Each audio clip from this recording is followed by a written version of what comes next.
Yes, it's Sal and Azri here, and yes, I have a special announcement. The Game of Chips has just hit 5,000 orders on Amazon. Thank you to everyone who placed the order. The book was just released in December, so I'm very, very grateful and surprised to date. If you are someone who is intrigued, curious about how the semiconductor ecosystem works from beginning to where we are right now, this book was written with you in mind. So order it, read it, and it is pretty much a handbook of the whole ecosystem. In the meantime, enjoy the next episode and don't forget to hit that subscribe button. Hello and welcome back to the Semiconductor Leadership Podcast, and today is a quick chip episode. In the semiconductor industry, there's only one rule. You never stop chasing the next node. Smaller transistors, more power, faster chips. The entire industry is locked in a technological arms race worth hundreds of billions of dollars. TSMC is pushing forward, Samsung is pushing forward, and Intel is trying to catch up. And then one company did something that kind of shocked everyone. They stopped following the status quo. In 2018, GlobalFoundries walked away from the most advanced chips in the world. No 7 nanometer, no race to 5 nanometer, no attempt to beat TSMC. Instead, they made a bet that the rest of the industry didn't understand. A bet that today might be reshaping the semiconductor supply chain. And this is the quick chip story of GlobalFoundries. Now, to understand GlobalFoundries, you have to start with AMD. So back in the early 2000s, AMD was doing something extremely difficult. They were designing processors and they were also manufacturing them. This model is called an IDM, Integrated Device Manufacturer, similar to what Intel historically did and potentially is doing today. But by 2007, the economics of semiconductor manufacturing were becoming brutal. Building advanced fabs required tens of billions of dollars. AMD was struggling financially at that time and simply could not keep funding the next generation fabs. At the same time, a new model was emerging in the industry.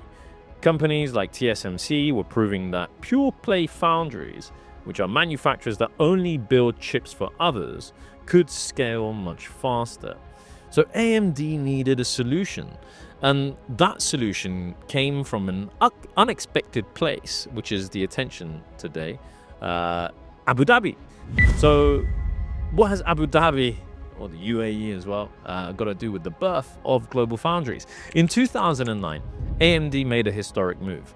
They spun off their manufacturing operations into a new company, today known as GlobalFoundries. The majority owner?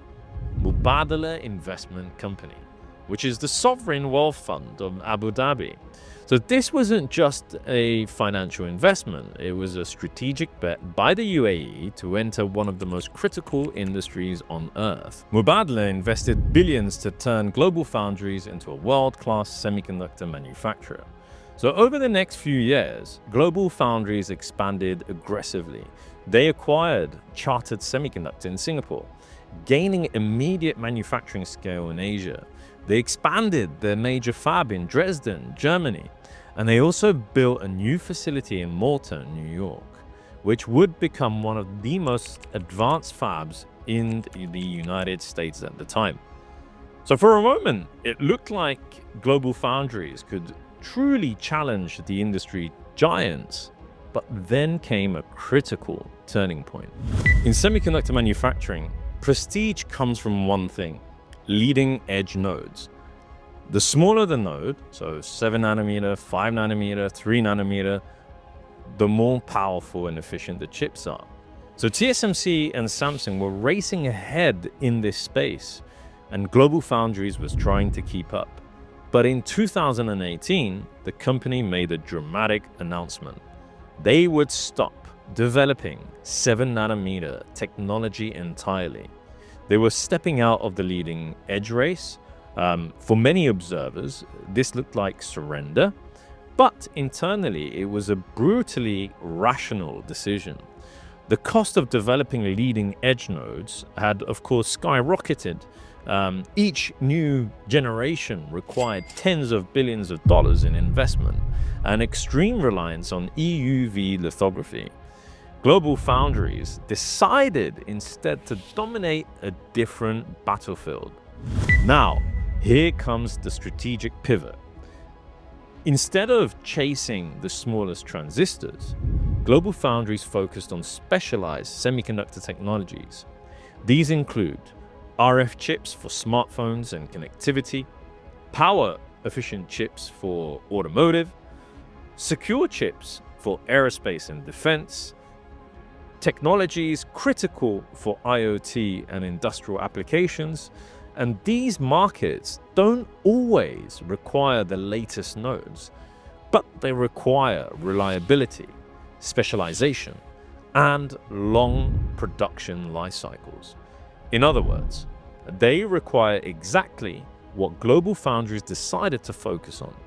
And today, the company manufactures chips used in 5G infrastructure, automotive electronics, satellite communications, defense systems, and importantly for geopolitics, GlobalFoundries operates major fabs in the United States, Europe, and Singapore, making it strategically important in a world worried about supply chain resilience. So, in conclusion, the foundry that chose a different game was truly GlobalFoundries. GlobalFoundries may never surpass TSMC in leading-edge technology, but that was never the point after 2018. Instead, the company chose a different strategy. Not the smallest chips, okay? But the most essential ones. And that is key to really understand that in an industry obsessed with nanometers, GlobalFoundries ask a different question. What if the real opportunity isn't winning the technology race, but owning the parts of the semiconductor ecosystem that the world cannot function without?